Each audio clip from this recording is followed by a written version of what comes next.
Well, ladies and gentlemen, if we introduce the speakers for this presentation, which is Christoph Übelbacker from the Bavarian Statement.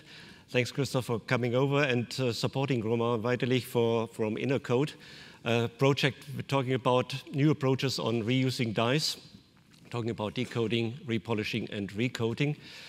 Also under the topic sustainability, which is more and more important also for us in the minting industry. Gentlemen, the floor is yours. Thank you. Hello, everyone. My name is Christoph. As Dieter mentioned, I'm from the Bavarian Statement, and I'm very pleased to have the opportunity to speak here. At the last technical forum, during the presentation by Axis, I had this idea: why can't we just remove the PVD layer of the coated dyes through laser and use them again?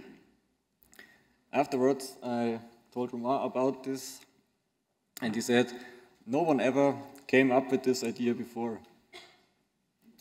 Thus, I have to say, he got so hell-bent to pursue the topic further.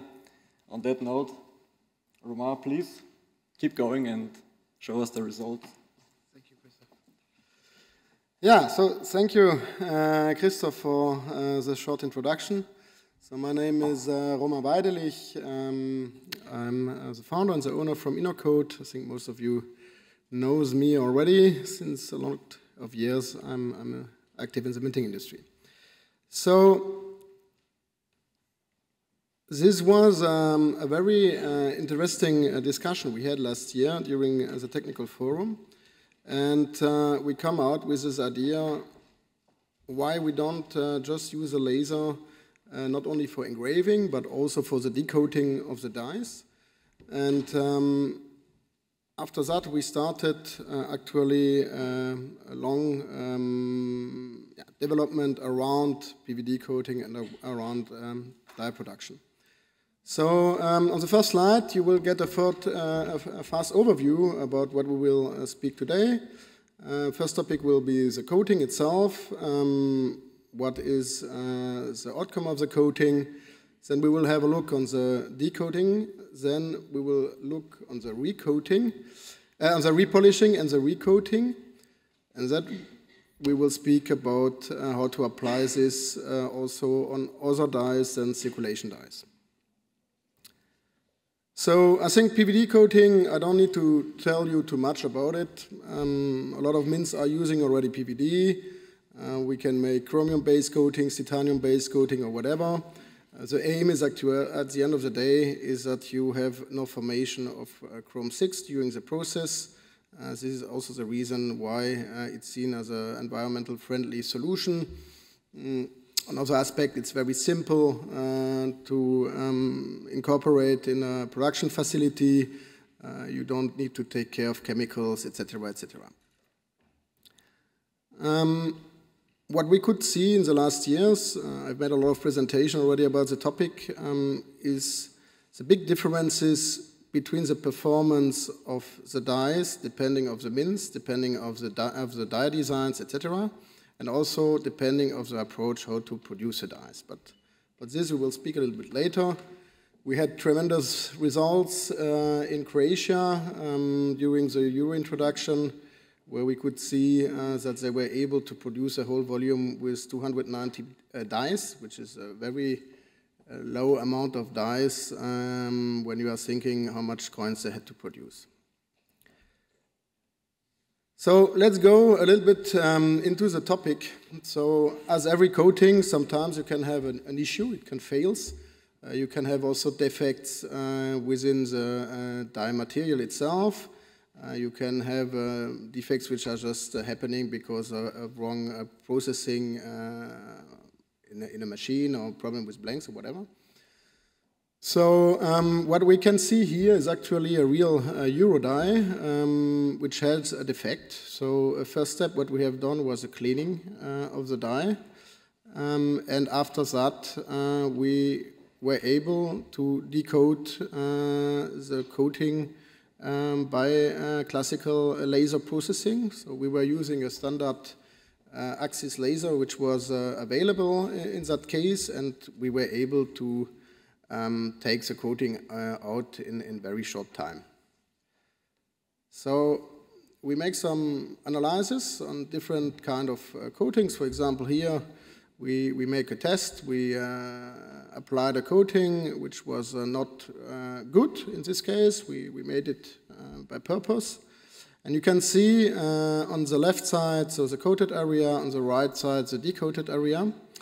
And we made an analysis on a scanning electron microscope and some additional analysis to be sure that the coating is really completely removed. We have done this with the help of the University of Minho in Portugal, who was doing actually the analysis. So here you have a chrome-based coating. I just show you another one, just that you see it working everywhere. So here we have a titanium-based coating, for example. And due that we were so happy that it was working so simply, we started to discuss a little bit with Axis, okay, but removing is one thing, let's try also to rework a little bit the surface. And as you can see, we were using the pulse forging to also smooth up a little bit the surface and to reduce the polishing time.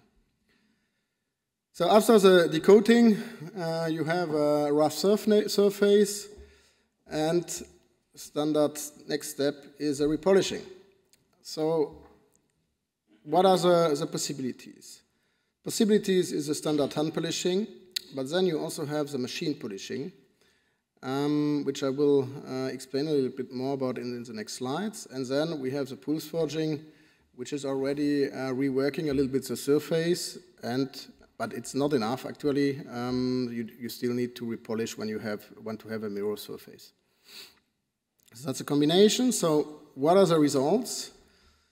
We are very happy to have been able to prove that it is possible to repolish dies by machining, actually. So the die which you are looking at the top has been repolished in Croatia, the Croatian Mint, on a Spalek machine. It's actually the die which you were seeing before. So you can see the surface is perfect, just ready to be coated again. Polishing time was less than 5 minutes.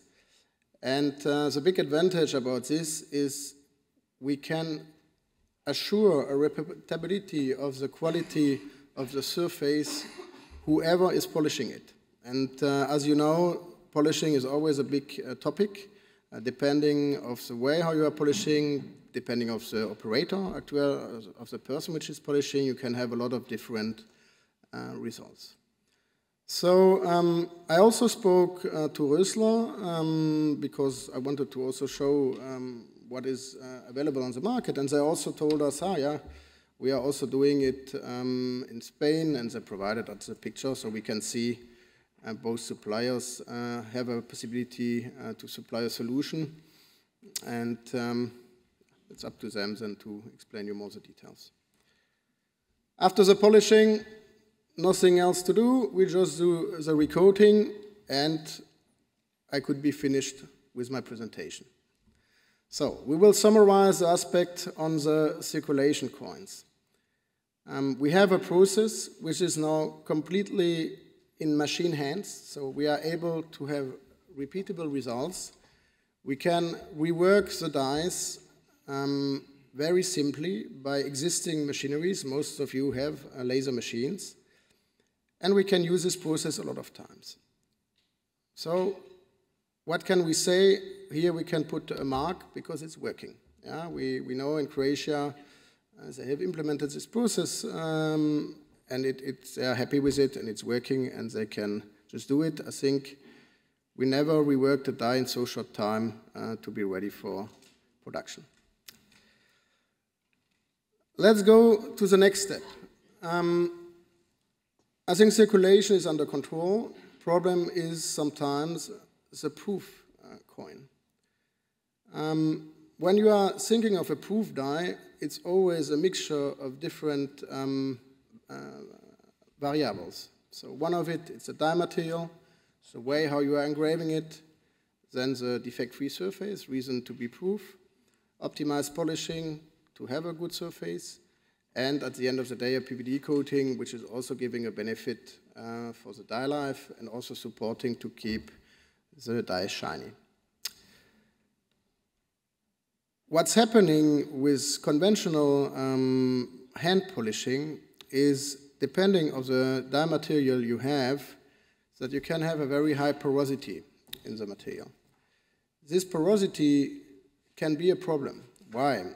When you are polishing it by hand, you can have a super surface, but it can be that you just closed potential pores. So the pores are still there.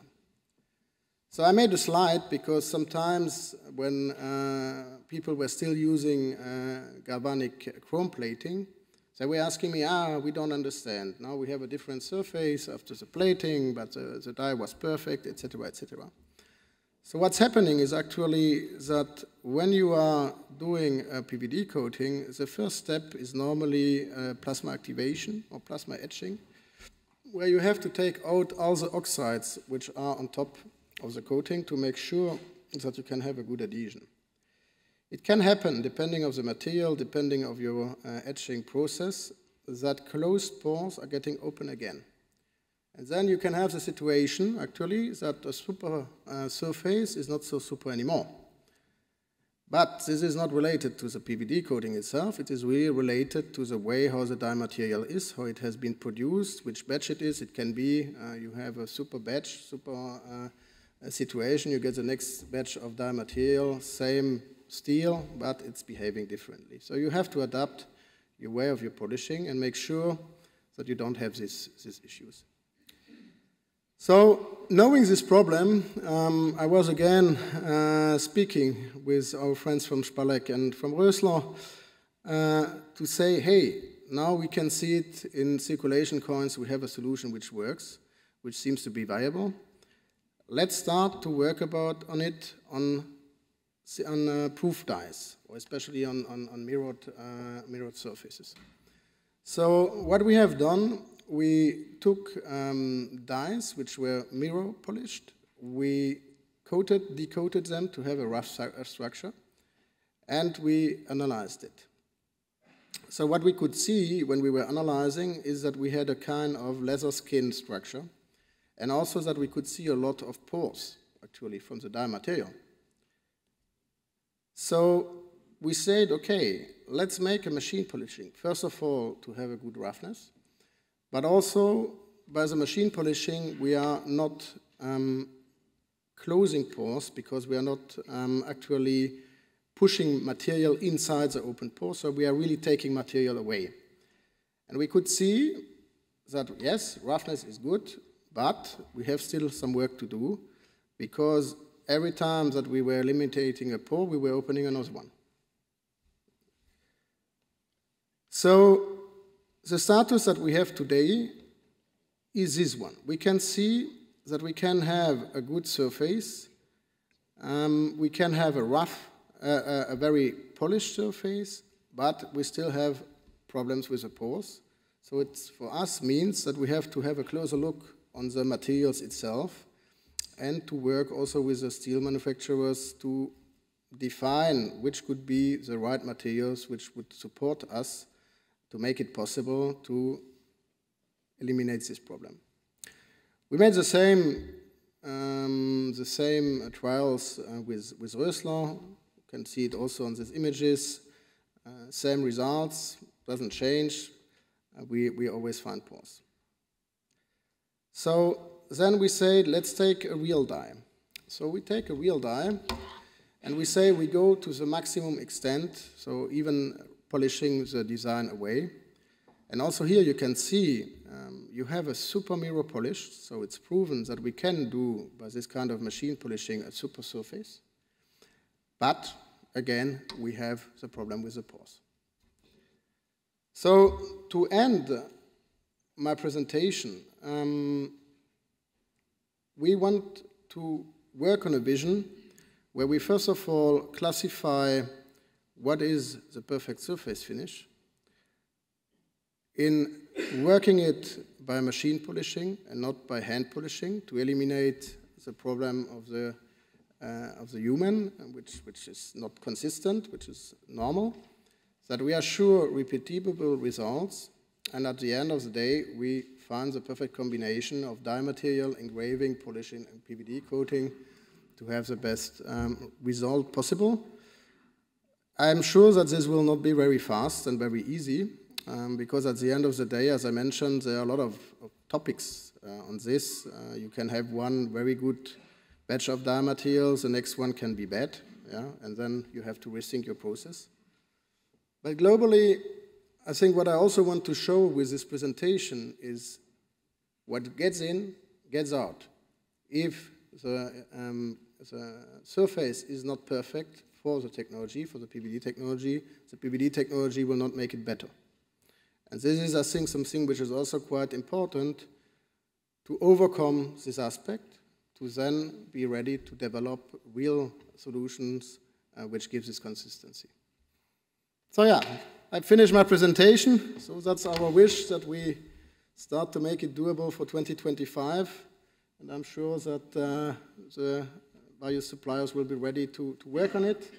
I think what is really great, and what you could see on this presentation, a lot of people were working together. I think it's a good example how to combine technologies of different suppliers, knowledge of different suppliers, to try to get a better product and to make something really good for this minting industry. Thank you. Thank you.